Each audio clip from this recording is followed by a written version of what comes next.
Rapidly deteriorating situation unfolding in Afghanistan.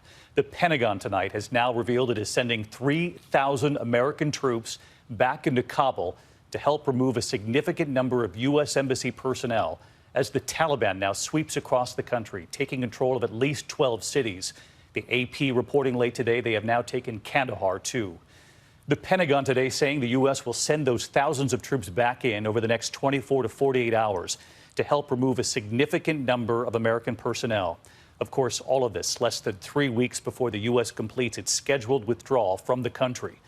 President Biden today would not take questions on the worsening situation on the ground there, but we are learning about a meeting at the White House just today.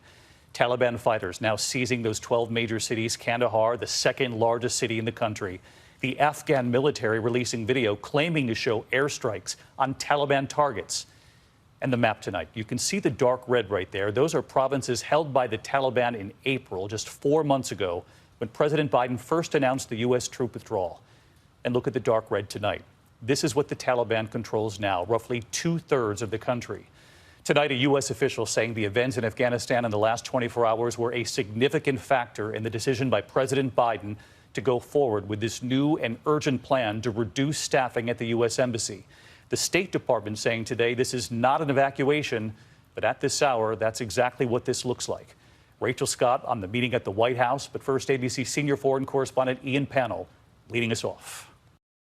Tonight, in a stunning move, the U.S. military deploying around 3,000 troops back into Afghanistan to help an emergency evacuation of some staff from the U.S. Embassy in Kabul as the Taliban's grip on the country tightens. We believe this is the prudent thing to do given the rapidly deteriorating security situation in and around Kabul. The troops heading back to Kabul to support the 650 still there. The Pentagon saying no single event triggering this emergency mission now expected to start in the next 24 to 48 hours. Up to 3,500 troops will be stationed in Kuwait on standby, but officials refusing to call the deployment a combat mission or an evacuation. Our job right now with this additional plus-up is to help facilitate the safe movement of civilian personnel out of Afghanistan, and the president's been very clear that he wants that reduction complete by the end of August. The State Department significantly reducing the number of staff at the embassy, but declining to say just how many are being pulled out. The department insisting the embassy will remain open and that the US is just reducing the number of civilians in the country and helping visa applicants get out. This is not abandonment. This is not an evacuation. This is not the wholesale withdrawal. But the surprise announcement comes as Afghan security forces face massive pressure from the Taliban. The government releasing video purporting to show a battle with the Taliban outside Kandahar. Reports tonight that the second largest city in the country just fell to the Taliban. In the last week, the militants taking 11 other major cities. This morning, the Taliban sweeping into Ghazni, just 80 miles south of Kabul.